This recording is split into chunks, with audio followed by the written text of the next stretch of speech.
You ever have something happen to you when you're younger that just sticks? You try to forget, move on, tell yourself it was nothing, but deep down, you know it wasn't. These are 3 stories from my life that I wish were just bad dreams, but they weren't. Asterisk before we start, if you enjoy true horror stories like this, make sure to subscribe and hit that bell. It really helps the channel, and it lets me keep bringing you darker, scarier stories every week. Now, let's begin. Asterisk, I was about 13 when my parents shipped me off to a boarding school just outside of Chicago. I stayed there from 8th grade through most of high school, and during that time, I roomed with this kid named Evan.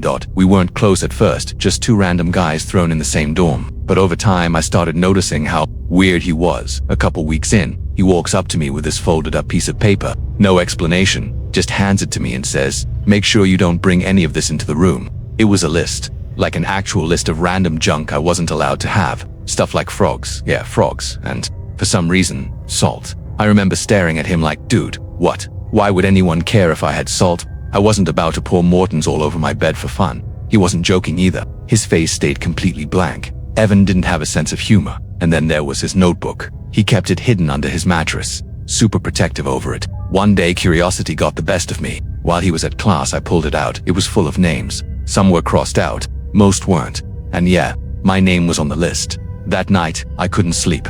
Every sound made me jump. I kept wondering if he somehow knew I'd read it. For a while, nothing happened until one night, I woke up and saw him. He was standing right next to my bed, just standing there, smiling, hands halfway raised like he'd frozen mid-motion. I screamed like full-on panic scream, and he didn't even flinch, just stood there with that creepy grin. When I finally asked what the hell he was doing, he said, "You were talking in your sleep."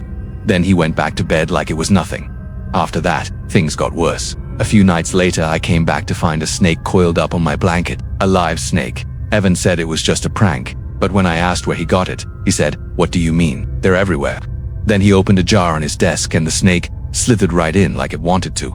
I stopped sleeping in that room as much as I could. The last straw came one night when I woke up, frozen sleep paralysis or something. I saw this black, pulsing shape crawling across the ceiling. It looked alive. It dropped toward my bed, stretched out something that looked like a claw, and scratched the frame. Then it screamed, or something screamed, and burst straight through the window. I snapped awake for real. Glass was everywhere. The window actually was shattered. There were claw marks in my bed frame when I checked on Evan. He was sound asleep, snoring. By morning, he was gone. His stuff, everything cleared out. The school wouldn't tell me anything except, "He's no longer your concern."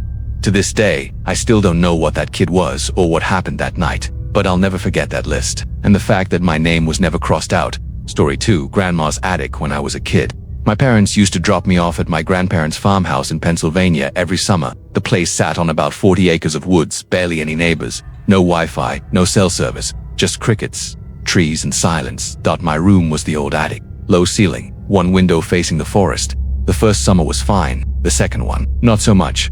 One night I was reading with my flashlight when I heard slow footsteps coming up the attic stairs. They were soft, careful, like whoever it was didn't want me to know they were there. The doorknob turned. The door opened about 6 inches, then stopped. I killed my light and pretended to be asleep.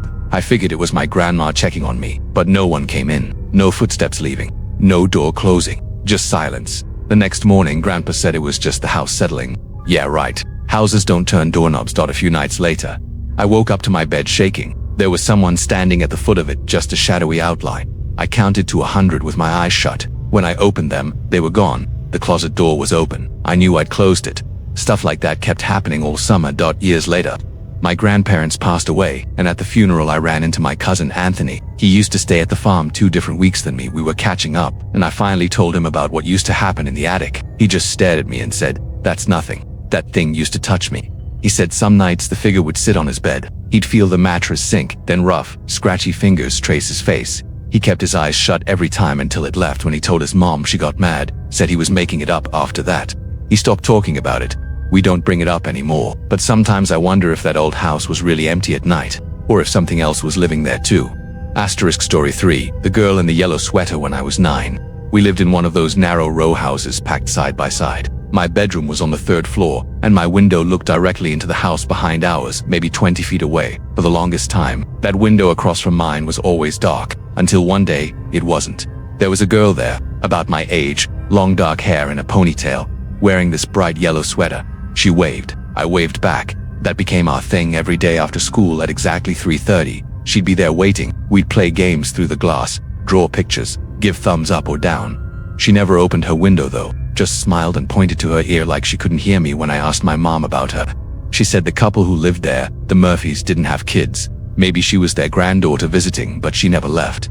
Then one night around 2 a.m., I woke up to tapping on the window. She was there, same yellow sweater but not smiling. She pointed down, hands together like she was begging for something. I freaked out, hid under my blanket, and tried to sleep for 3 days. She didn't show up. Then, on the fourth night, she was back. Her hands were pressed against the glass, her breath fogging it up even though it was warm outside. Her lips were moving, mouthing something over and over. It looked like she was saying, "Help me." There was a dark stain on her sweater. I ran to my parents' room crying. My dad checked nothing there. The next afternoon, I saw Mrs. Murphy in her garden and asked about the girl. She froze, set down her watering can, and asked how long I'd been seeing her. When I told her, she just said I should go back inside.